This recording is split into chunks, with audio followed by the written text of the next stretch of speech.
Assalamualaikum warahmatullahi wabarakatuh. Waalaikumsalam. Kita dalam episod ke-22.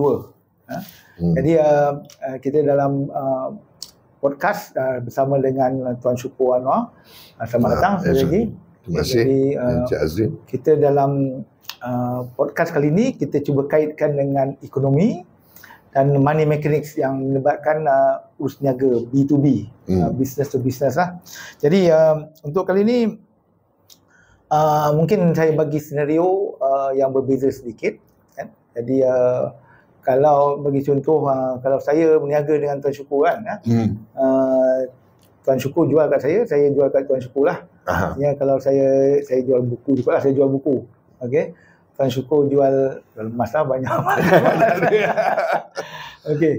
Jadi mana lebih Tuan Syukur lebih selesa?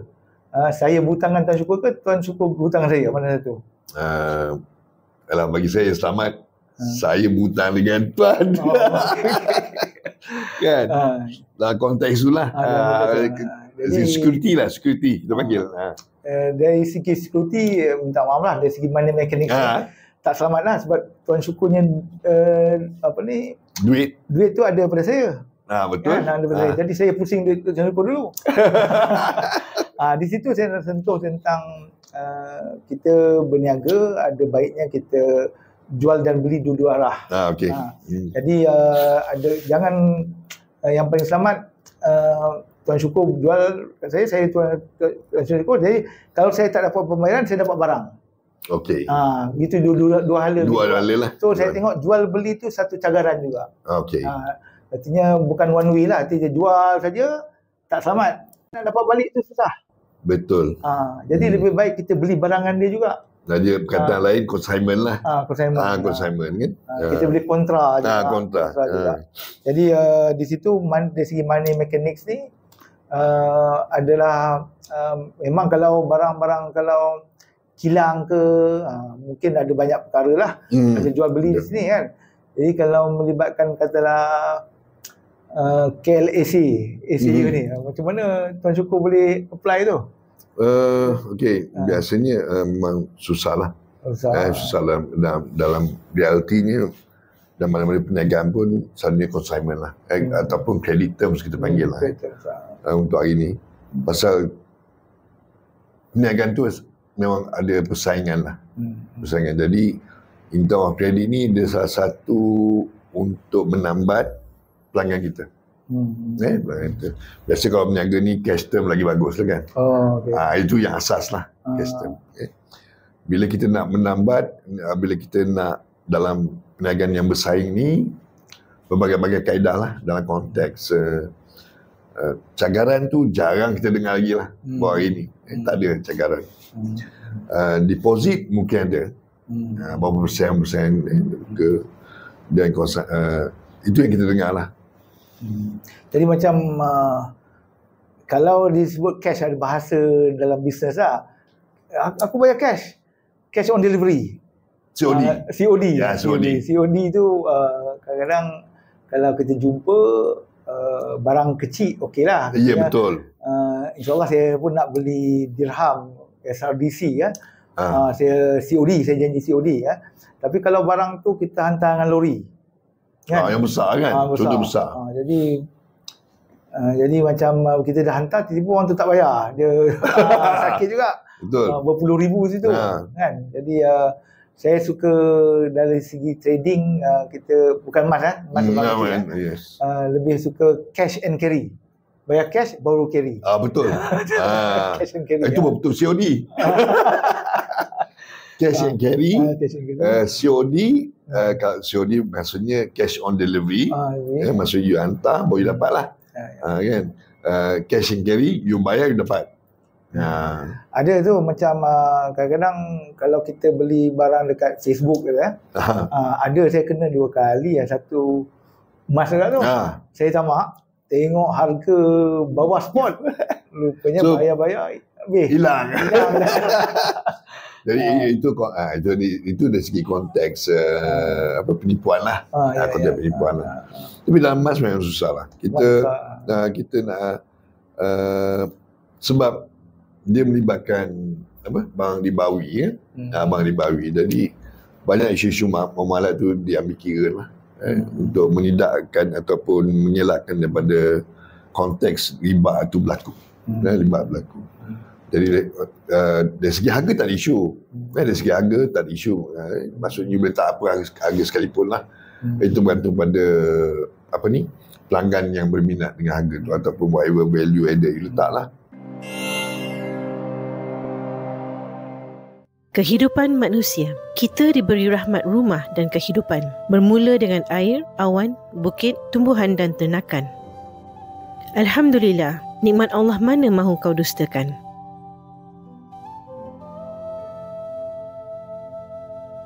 Pihak zakat dan wakaf menerima zakat wakaf emas perak. Ada yang terima ringgit Malaysia, ada yang terima dalam bentuk logam berharga.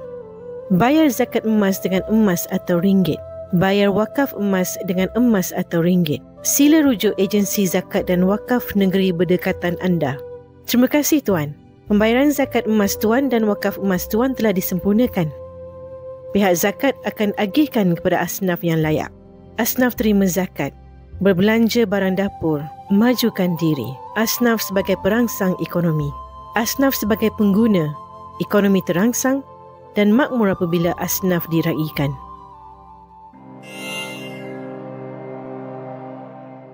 Boleh tak kita pandang macam kita panggil payment term payment term. Cash and carry, cash on delivery itu payment term lah. Payment term lah.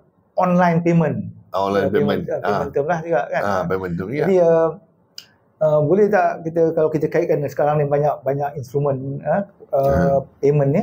Contohnya pakai Boost lah, Touch and Go lah, QR code lah, tu semua platform lah. Itu semua payment gateway kan panggil? Yes, payment gateway. Juga. Sebab dia berlisen.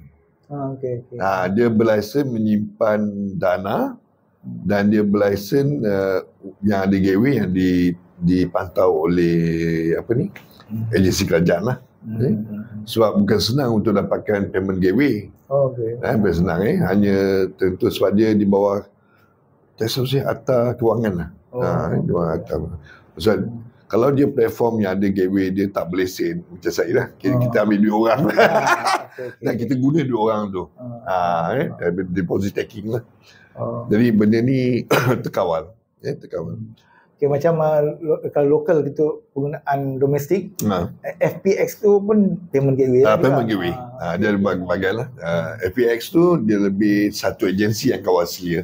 Macam MEP, MAPS. MAPS tu third party untuk bank.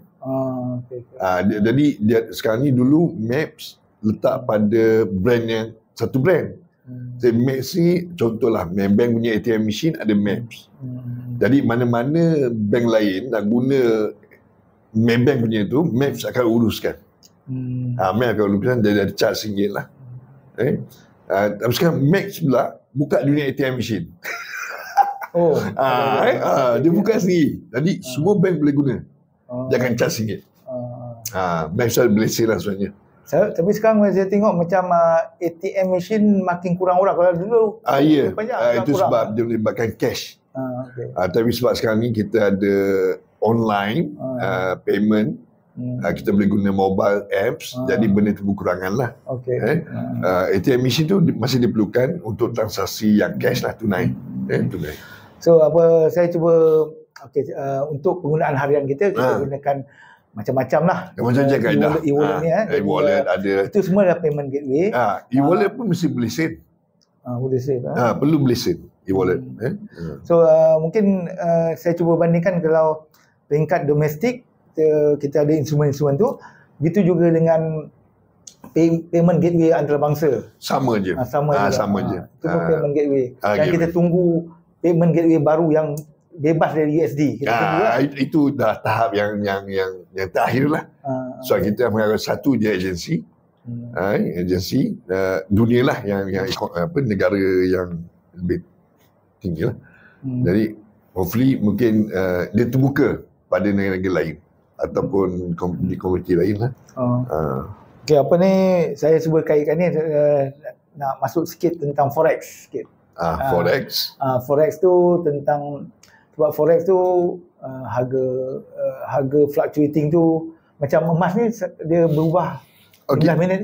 Dia sama dia macam forex je. Dia punya perubahan masa trading time dia, timeline dia sama je. Sama je. Cuma forex dia ada komuniti dia sendiri dan emas ada komuniti dia sendiri. Dan forex juga melibatkan situasi ekonomi negara yang terlibat lah. Antara contohnya Malaysia dengan USA. Tapi kalau kita kata kedudukan currency kita, contohlah kata negara A berbanding dengan USA, apa yang lebih impact besar antara currency A ni dengan USA yang akan beri kesan pada A? Sama ada ekonomi negara A ataupun ekonomi USA. Mana beri impact kesan pada negara itu? Itu je. Kira atas harga emas ataupun harga forex ni turun naik, dia kaitkan dengan demand supply juga. Demand supply. Demand supply. Saya tertarik dengan Tun Mahathir punya explanation, penerangan tentang forex ni. Saya ingat tahun 98 ada sebut, siapa punya kerja ni kan, kira bawa satu lori USD nak tukar dengan Malaysia, katalah masa tu 4.0, kita buat satu lori USD, engkau bawa 4 lori Malaysia. Siapa pemandu lori, siapa ada tak orang buat kerja tu? Itu tak ada. Jadi kalau nak kira supply and demand, bawa satu lori dengan 4 lori tu lah. Bawa betul supply and demand. Jadi saya tengok macam kita menunggulah. Kita tunggu payment gateway yang baru. Di mana mungkin sekarang ni emas terikat dengan USD lagi. Masih lagi. Saya tak tahu dunia sebab yang sekarang ni ura-ura negara China dia cuba back dengan gold lah. Okay. Itu sebab dalam usaha tersebut lah dia cuba keluarkan mata wang tu yang melibatkan USD. So dia cubalah patah balik, mungkin ni sejarah mata wang kan. Dia cuba patah balik konsep Bretton Woods tadi lah. Bretton Woods dia cuba lagi banyak, you ada emas, lagi kukuh lah mata wang tu. Itu je kekuatan dari segi inilah. Itu kita tengok sejauh mana benda ni boleh dilakukan. Okay, Bretton Woods ni sebenarnya satu nama tempat dekat Amerika, di mana mungkin masa tu Bangsa-Bangsa Bersatu lah, PBB, dia bentukkan satu regulator iaitu IMF lah, International Monetary Fund. Dia jaga regulate kan. Masa tu terikat pada Bretton Woods.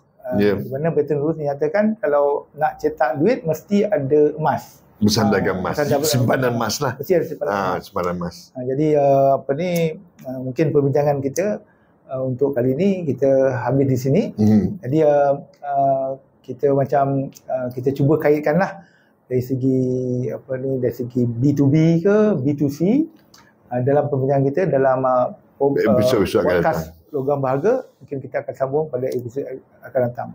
So untuk kali ini saya sudahikan dengan sebagaimana percumanya air yang mengalir. Rahmat Allah pada semua, dan kita harap sistem kewangan kita pun selagi dia mengalir, dia akan bermanfaat pada semua orang. So, InsyaAllah. Terima kasih. Assalamualaikum. Kehidupan manusia. Kita diberi rahmat rumah dan kehidupan, bermula dengan air, awan, bukit, tumbuhan dan ternakan. Alhamdulillah, nikmat Allah mana mahu kau dustakan.